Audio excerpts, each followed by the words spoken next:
This is a fluid business, so you don't need to stay where you're not being helped and you're not growing. Hi, so I wanted to make this video because of a message that I received from one of you guys who is new to real estate and looking to grow and, just truly flourish. And in a nutshell, the person wrote me and they said that they had joined into a brokerage because it was a great split, right? The commission is so important, that they're going to be getting a great split on their commission.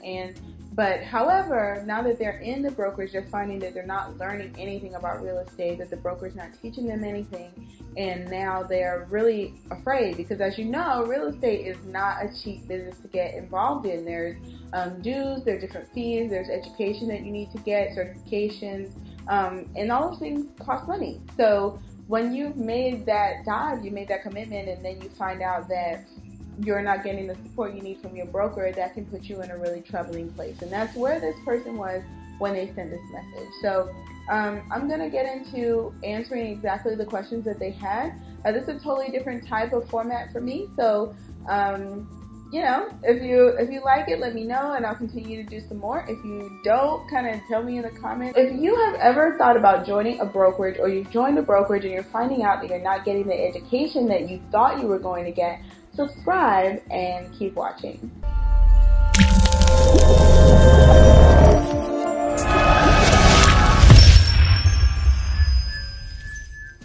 So specifically, this video has to do with the exact message that I received, but this kind of principle is true for any industry, okay? This is a very specific thing that I'm sure is happening for a lot of people, so I'm glad that you sent that message. So thank you so much for that. Okay, so in this message that I received, the person asked specifically, how can they get a mentor within their brokerage so that they can learn how to be a very good realtor? So this person wanted to partner with top producers in the office and went to the broker first and asked the broker to kind of pair them with someone. So what was happening is that they're not getting the support they needed, they're not getting paired with anyone, and they're not being able to kind of shadow anybody as far as open houses, sales process, prospecting, anything. They're just not getting that from their broker, and that was a promise that was made to them. So it's pretty obvious. I'm a millennial and we like to learn about what we're doing. It's important for us to feel like we're a part of a bigger picture, and I think that when you join a brokerage and you choose to partner with them, you expect to get certain things back. So let me be very clear about what exactly you're supposed to get from your broker. In real estate, we have different regulations. So when you're with a broker, your broker is supposed to provide you with a place of business for you to meet with clients and customers. They are supposed to hold your license. They are legally responsible for your license if something goes wrong. They own the listings that you have. And your interaction with your broker,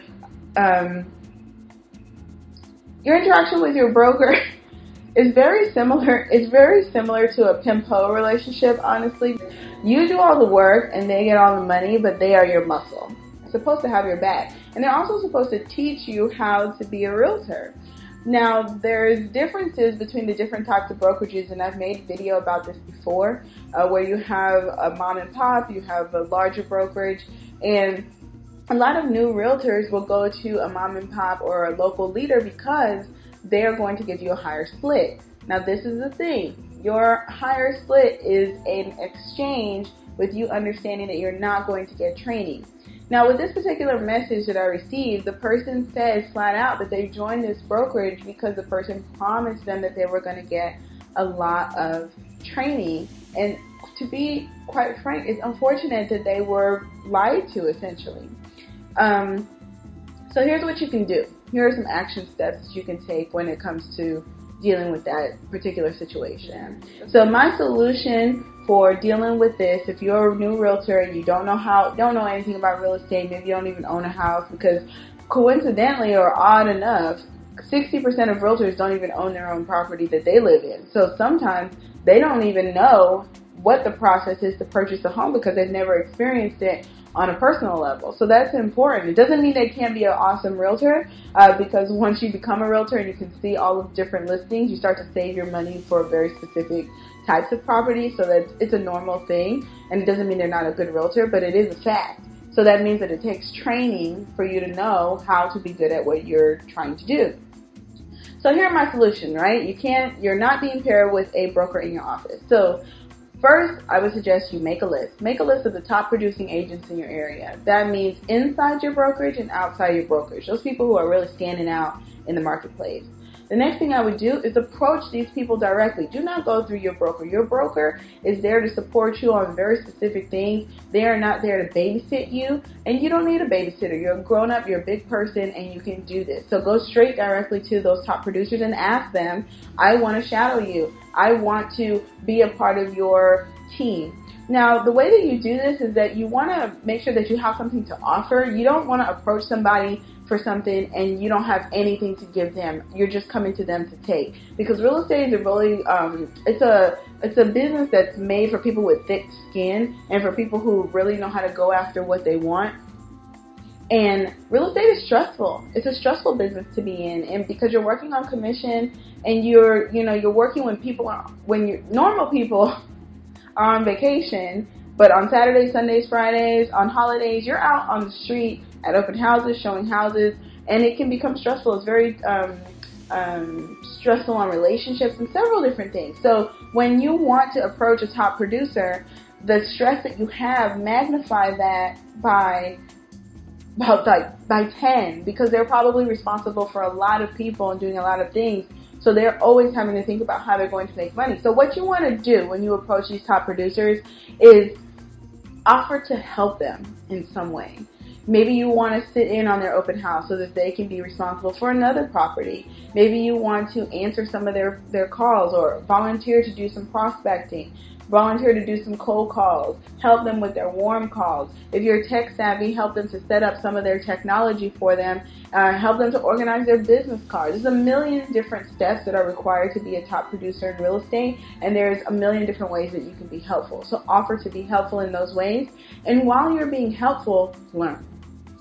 And that's fair, isn't it? While you're being helpful, learn, but don't approach them as I want to absorb everything you are. I want to skin you and wear you as a coat and borrow all of your status and everything else. That's not what you want to do. You want to learn so you can continue to be successful. The next thing that I would think about doing is looking at other brokerages that offer training. Some of the top producing, I won't say top producing, just the larger real estate companies and brokerages in the United States. They offer amazing training. And something you have to come to terms with real estate is that you are not an employee anymore. And I know a lot of people are coming from an environment where you're an employee. When you're a realtor, you're an independent contractor and you're your own boss. So the decisions that you make and the things that you decide to take are completely up to you. So if you're not getting what you need from your brokerage, you will need to just go to another brokerage. Some of those instances are, number one, if you're not getting the education that you need, if you're not getting along with your broker, or if your split just sucks. If your split isn't good enough, leave. It's very simple. Very, very simple. So, and when you're starting out, you're making that list of the top producers that you're going to approach. And then two, when you're going to go directly to those top producers and ask them to be helpful in their team, and you're finding that that's not working, but there are other options, there's other brokerages in the area, look at those brokerages, go on those meetings, interview the brokerage, and find out if that's a better fit for you. Because what happens for a lot of, what I've seen anyway, for a lot of very, very successful realtors is that they started out in the larger brokerages.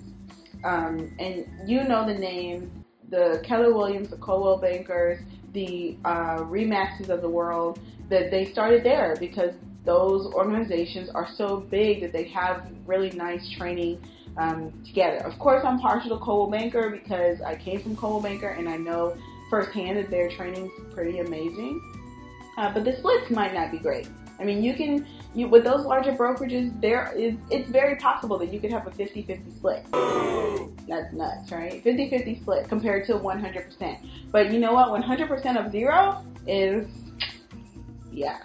zero. So it's worth the time and the effort to think about how you're going to learn real estate so that you can be successful. And you know what? If you're going through something similar where you're in an industry where you need to learn, but there aren't very many mentors in the area, or there isn't someone who's available to teach you your craft, you know what? That's pretty much exactly why I decided to make this YouTube channel, because I was finding that a lot of the realtors seem to just not know some basic things that top producing agents find as a standard. And there's a lot of different ways to be successful in real estate. So if you have a similar question or you want to know more about the kind of ins and outs, like the down and dirty of when you're really in the business, some things that you may need to know to be successful, I'm happy to answer those type of questions. So anywho, I hope that you found this information useful. Totally different format for me. I don't usually make videos like this, but